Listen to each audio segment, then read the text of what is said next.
Hi, I'm Ashley Adamson, and I'm walking in Paris right now. I thought I'd make a video on my way back to the underground. This is my last video for today in Paris. So I wanted to talk to you about something that came up with my... I'll wait for that car to pass. With my... Oh my God, it's so loud. With my girlfriend, and not the one that I'm dating, but just, a friend of mine who is a girl. And we were talking about some of the things that she's working through related to pains of being a woman.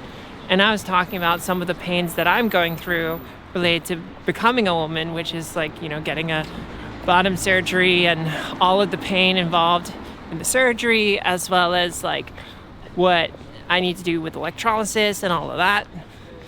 And so I wanted to talk about the pain of becoming and also being a woman, because this is kind of an interesting topic.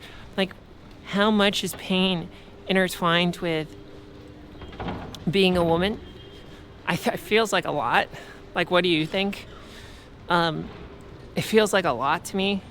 And being a trans woman, it feels like it's compounding, because I have an entire additional journey being a woman, which is becoming one. And of course, the one thing that came up in our conversation, which I think is worth noting, is being a woman also involves becoming a woman.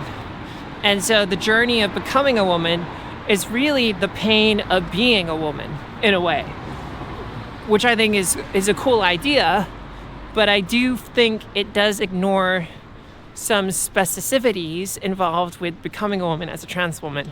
I don't want to say it too loud because, don't want to shout it from the cliffs here.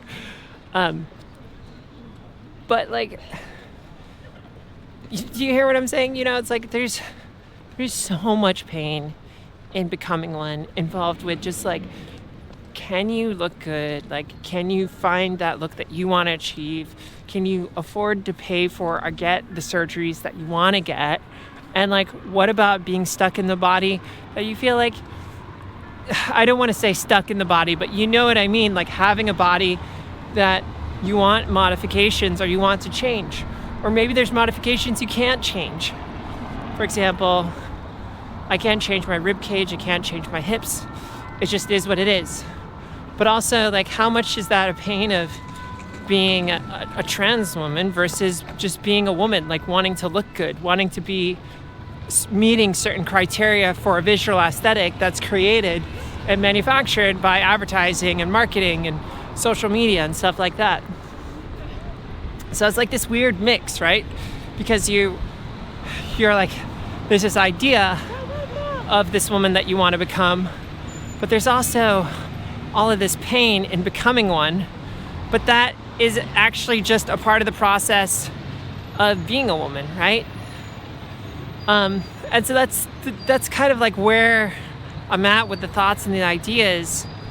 Like, where does that take you? Like, how do you define your womanhood? Like, how do you define like where you want to be and how you want to be, and how does that affect you, right? When I think about the stuff that makes me cry and just fucking devastated, like the fact that I don't have control over the fact that I am a trans woman, it's like, can I just, like, will I ever, like, here's the thing that kind of comes up for me sometimes, it's like, will I ever be a woman? Will I ever truly be the woman that I want to be? And of course the answer is yes, but there's that little voice, and I don't know if you have this too, but let me know if you do. There's that little voice that can doubt you. There's that little voice that just keeps gnawing at you. I try to describe this to people who are cis, and the way I say is it's kind of like, it's like death by 1,000 paper cuts. Every single day, no matter how well you do your transition, there's all these little paper cuts that just kind of go about and kind of nip you. Oh, like I don't look the way that I wish I could look today. Maybe I kind of look more like a man, or this body feels more like a man, or someone misgendered me, or my voice isn't right today. I'm trying, all these little things. And most days, I don't know how it is for you, but most days for me, I'm fine. I can handle that. I can do that. But some days, it feels like I can't. And when those days come, it's like, it's a waterfall. I fucking cry. I fucking cry so hard. I mean, how do you handle it? I told my friend this because she's gone through something pretty deep. She avoids sadness. And I said, well, what I normally recommend to people who are sad is to just be sad. Be fucking sad. Embrace that, because that's also part of the process. Grieving, crying, letting go.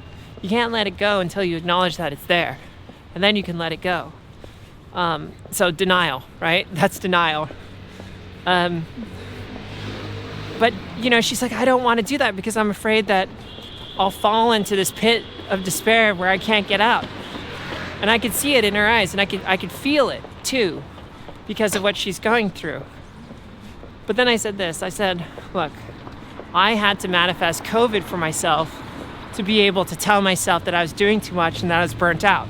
I had to push myself further than I've ever been pushed to be able to acknowledge where the limit is. And maybe that is for you. For her, you need all of this stuff that's compounding into the worst possible situation for you to be in, for you to be able to acknowledge and work with your sadness. So I don't know how does that resonate with you? Like, can you see yourself in places where maybe you're creating this for yourself to learn something and to grow and acknowledge something that maybe you previously haven't acknowledged or allowed to be with, And I think this is all kind of like working with this depth of your emotions and your feelings. I think this is all a part of that process. And then the being the woman thing, I think this is so funny. It's like,